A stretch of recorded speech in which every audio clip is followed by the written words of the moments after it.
We as bishops and shepherds of God's flock, we are compelled by the divine calling to stand with millions of Kenyans who are continuing to suffer injustices under the brutal hands of our police and by extension, their heartless bosses.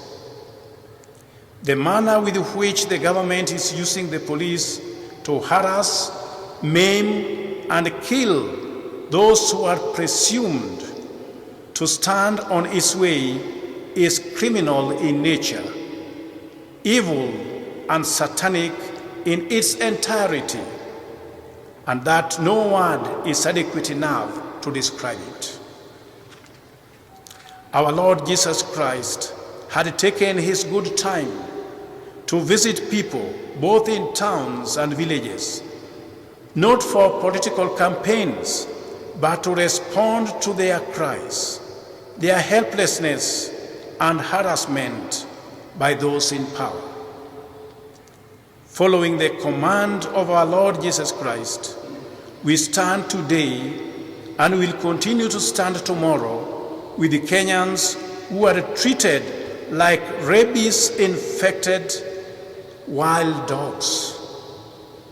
When Kenyans demand their rights, they become the enemies of the government, and police is used to harass and silence them. We don't deal with dissent by silencing the people. We come out in the open the way our Lord Jesus Christ did, by responding to their needs, frustrations and helplessness with compassion, not with bullets. Our police, please listen to this message. Even if you feel powerful and indispensable, even if you feel that we don't deserve to address you, you have no choice but to open your ears and listen to what the Lord is telling you today. Please come to terms with the fact that many Kenyans are cursing you every day because of your heartless and callous manner of dealing with the members of the public. And in this kind of behavior that has led into radicalization of our youth as they strive to resist this totalitarianism and its very many manifestations. Most of our youth go to the streets to protest against lawlessness perpetuated by wanton conduct of our security forces. Our words of comfort to all Kenyans who are not feeling safe with the police is simple and clear. Your frustrations have reached the Lord, and it's just a matter of time before these perpetrators of extrajudicial killings will start paying for their wickedness. It cannot be business as usual. A good shepherd must show compassion to all who are marginalized by forces of evil.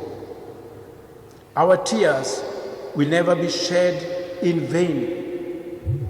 And I want to say, as I reiterate this point, I know there is excuse from many police officers that they receive orders from their bosses. To this, we simply say, refuse those orders if they are not human enough, if they are not moral enough, if they are not legal enough. Refuse those orders. And if needs be, you can even resign for the sake of humanity. Or if you cannot do all those things, take back those bullets to your bosses, and all will end there. We express our disappointment that President William Ruto has virtually failed to stand with ordinary Kenyans who are the target of police brutality. Mr. President, sir, come out and use the powers you have been given by the people of Kenya to bring sanity to our security forces.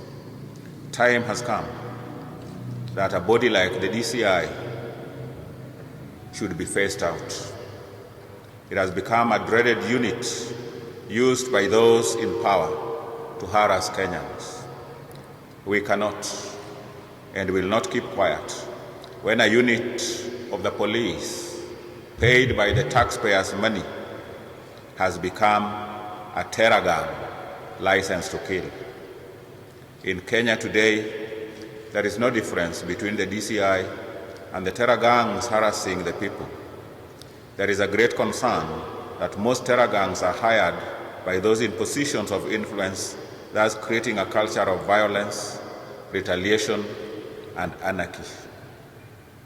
It is in public domain that the recent riots in Nairobi, the governor paid goons to disrupt what was otherwise a peaceful demonstration. No action has been taken on the governor, and politicians are just clapping at him. When it reaches a point that people see the police as enemies or their enemy number one, then you know that we have lost the nation to lawlessness. We have become anarchists.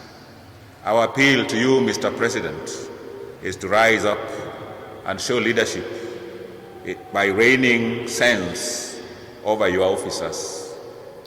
We are annoyed beyond words, and condolences alone is not enough to cool the anger Kenyans have. Police officers must appreciate the fact that there are many jobless Kenyans who are capable of taking their positions. If we are not careful, then a time would come when ordinary Kenyans will defend themselves, and this would be the easiest way of destroying a civil nation. Guns are not toys for play. They are instruments of death that should not be trusted with the caliber of police officers we are seeing today. Power has failed Kenyans, and it is seen as a toothless dog that can't bite, but can talk louder enough to confuse the nation that it is working. Let all machineries of the state that are funded by the taxpayers be allowed to do their work without interference.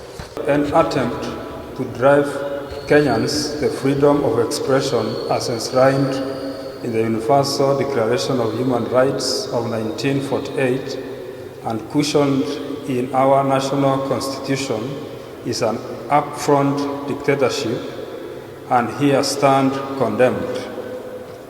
Every human being has a right to be heard, and an avenue must be opened for every Kenyan to express their views within the law.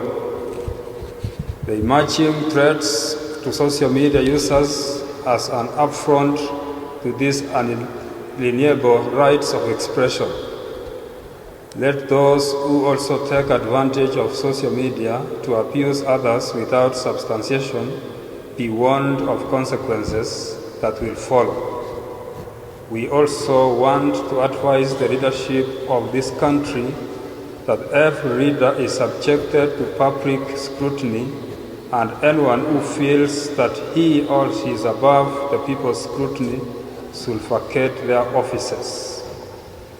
They should not use public resources to defend themselves or threaten others. In conclusion, we stand by the message of St. Matthew to demand accountability from the highest office in the land on matters of police brutality. Please take note that the police officers are paid by the taxpayers' money, not the government.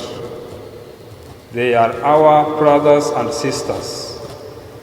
They live in our neighborhood, and their families are our families. Don't create a retaliatory situation by giving despicable orders which are inhuman and dreadful in nature. Allow the junior officers to be human in their behavior. We need our humanity back. As church leaders, we shall continue praying for the nation and preach tolerance, justice, and compassion.